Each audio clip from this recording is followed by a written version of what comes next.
advertising as the art of persuasion, but while you might not immediately think of it as a creative art form, some of the most passionate advertisers will tell you that it's as vibrant a medium of artistic expression as any other. But in the context of Pakistan, there are many who feel that advertising is not making as much of a splash as it should. It's hysterically bad. I think a lot of people underestimate our masses, our rural population. They're much more intelligent. I think it's hopeless. It's really hopeless. A lot of people say that advertising is insulting to their intelligence. You remember the famous quote by David Ogilvy, who suggested that the consumer is not a moron, she's your wife. So don't talk down to consumers.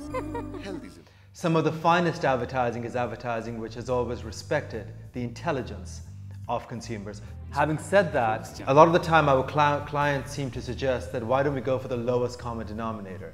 In fact, in many of the textbooks that we pick up, it also says apply the lowest common denominator to any product or service. Appeal to the lowest mind.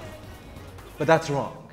And I think it's always been wrong, because what you ought to be doing is what poets do, which is appeal to the deepest common denominator. And that changes the rules of the game, because suddenly you're talking about integrity, suddenly you're talking about intelligence, suddenly you're talking about all the things that really matter to most people.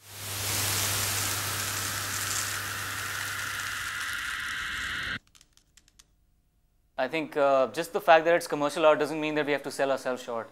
And I think a lot of times we do that. We like, oh, okay, you know, it'll get approved by the client because we understand the client so well. But frankly, I think we owe it to the people who are actually watching it on TV or reading it in the newspapers to actually give them something really good. You know, if it's a short film, then it should be really good.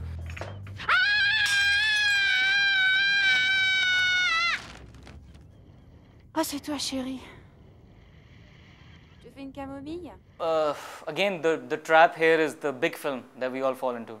I think we have too much flashy, gaudy elements happening, and it gets lost somewhere. You know, somewhere between the product shots and the splash and the model and the wave, you know, all that. It just gets lost somewhere. I think it's just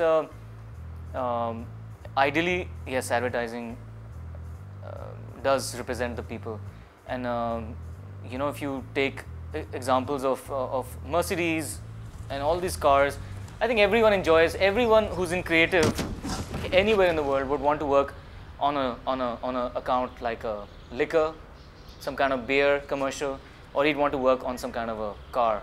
It just gives you the maximum creative leverage, you know, or creative license rather. Glamour will always work, but let's try to keep it original and a little fresh, you know.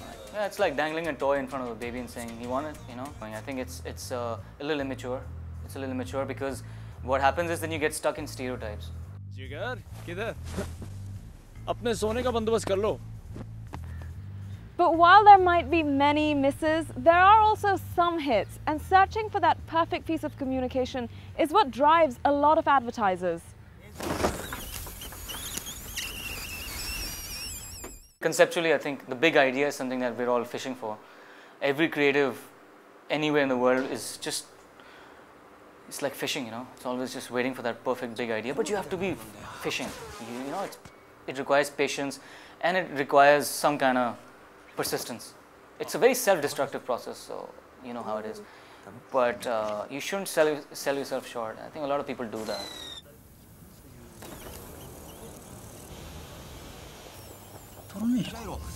You see, in Japanese, you don't say have a dream. You say see a dream.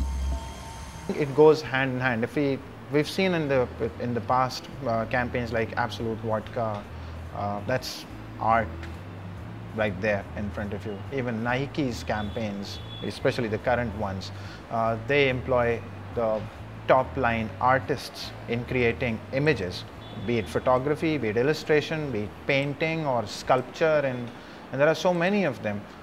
So art, people don't have to go to art galleries to be able to see their ads. The Betrayal, starring Scott Smith, the most electrifying performance that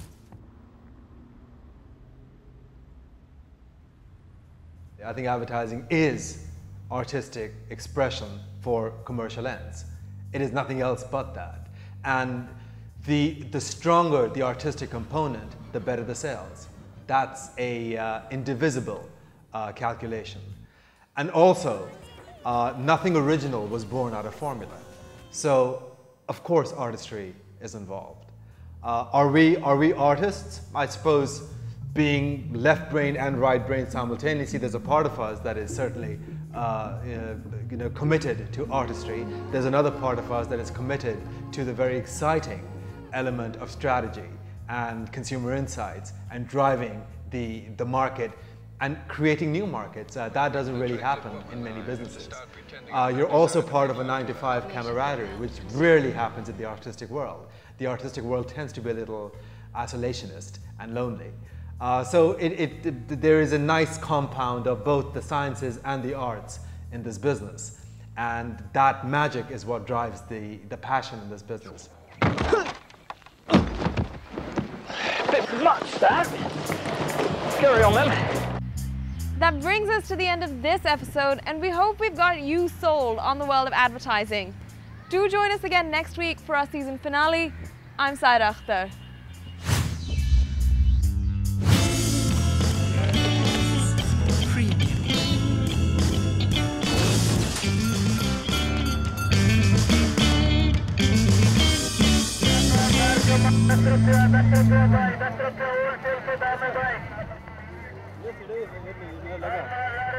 ₹10 Korea Japan 10 रुपया